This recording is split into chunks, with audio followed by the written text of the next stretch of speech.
Hi y'all. So I haven't done a YouTube video in over a year, which is crazy. Actually, it's not crazy. I just got too busy to actually do YouTube videos. But I actually just wanted to create a video because I was listening to a podcast. And I wanted to show off my beautiful flowers that I got myself. But I wanted to create a video because I was listening to Therapy for Black Girls, and the episode was about social media and mental health. I say a lot, but the reason I made this video is because I get a lot of DMs on Instagram because most of my posts, 99% of my posts are like fitness related. That's the only thing I really post on there because why post my personal life? Y'all don't need to know that. I'm just kidding.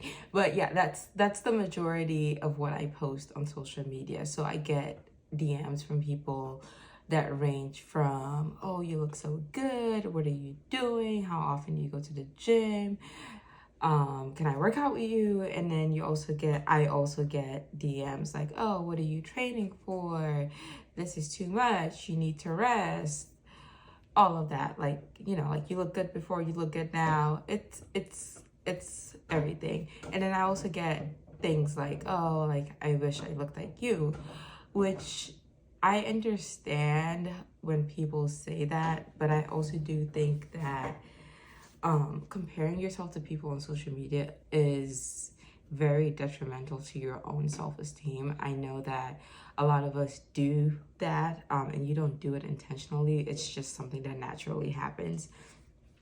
But the reason I say that is because when you do that, you're kind of like chipping away at your own self-esteem.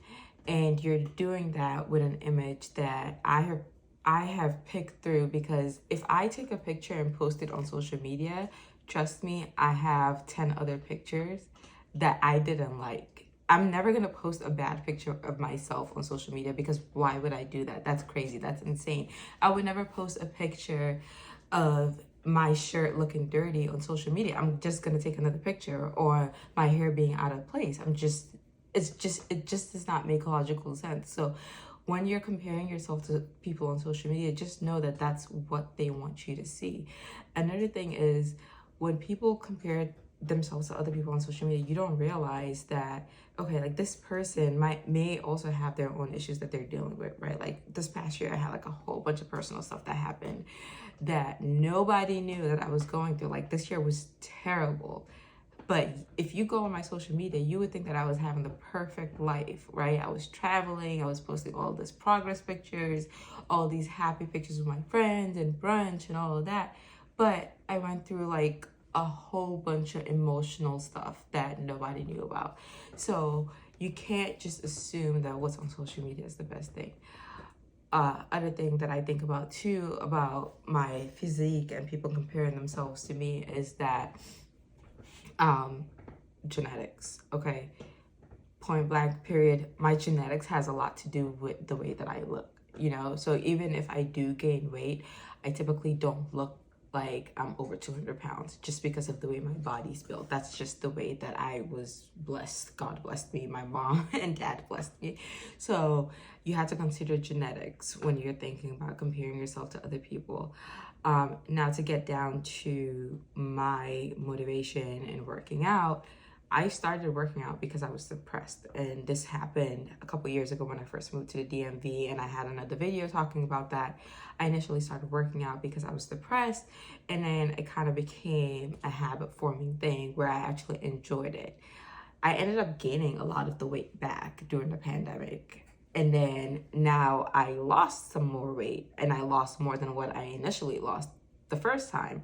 And that's because I just, I'm dedicated to working out. I'm dedicated to changing my diet. And I'm dedicated to the gym. The thing that helped me with that is that I'm very intentional about my workouts, right? So if I know that I have to work out today, regardless of how tired I am, I'm still going to go to the gym, because I already have those days set for me to go to the gym. If it's leg day today, I'm going to go do leg day. I'm not just going to be like, oh, I'm tired, I don't feel like it, I'm not going to go.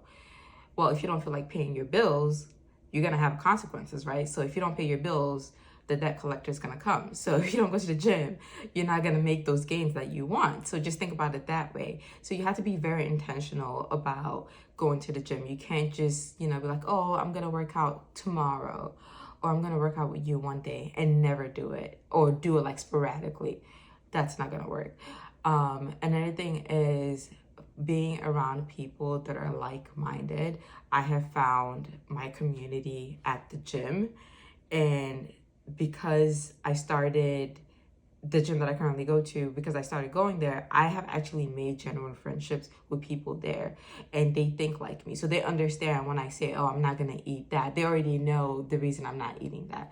Or if I'm not drinking today, they know why I'm saying that. It's not just because, oh, you know, like, this is being bougie, da, da, da. No, it's just, you know, I have goals to reach. They know that that's the goal that they have too. And you can have like aligned diets or things like that. You know, like you have to be intentional in finding a community that actually supports and kind of like aligns with your mindset that you have.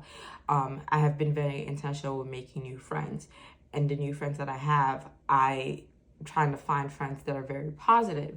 So that's what I've been trying to do for the past year, where in the past I've struggled with just, you know, meeting people and becoming friends, and it doesn't really work out. And I think that we use the term friends loosely, whereas the people that I have been getting to know, I feel like it's building gradually and slowly, and you're making intentional building intentional relationships that way. So you have to surround yourself with a community that's going to support you. You can't be with people that's like, oh, well, you're always at the gym. Oh, that's a burden. It's not a burden to me. Going to the gym is not a burden to me. I can go to the gym 2 times a day and I'll perfectly be fine. I still get my work done. I still get all my stuff done. I can still watch TV. I can still hang out with my dog. I can still hang out with my friends. I can still go see family. I can still do everything that I want because I'm intentional and carving out the time to go to the gym. So that is my soapbox for the day. Thank you for listening. Thank you for coming to my TED Talk. Don't compare yourself to social media pictures. I picked 2 out of the 15 that I took today. Make sure you're intentional about your friendships, your relationships. Make sure you're intentional about going to the gym. Make sure you're intentional about your diet. Stop shortcutting all the other stuff. You know, like I get people that ask me like, oh, what about this? What about that? I've tried them before. It didn't work. And I'm not going to tell you to use it because it didn't work for me. Right now, I just work out. That's all I do. I work out and I eat right.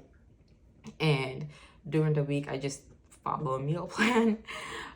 Sometimes it sucks, sometimes it doesn't. And then I have cheat meals and that's it. You know, like if you want to achieve something, you have to write down your goals and then you can achieve them. So you have to make a plan, stick to the plan, and then you reap the benefits. But thank you for coming.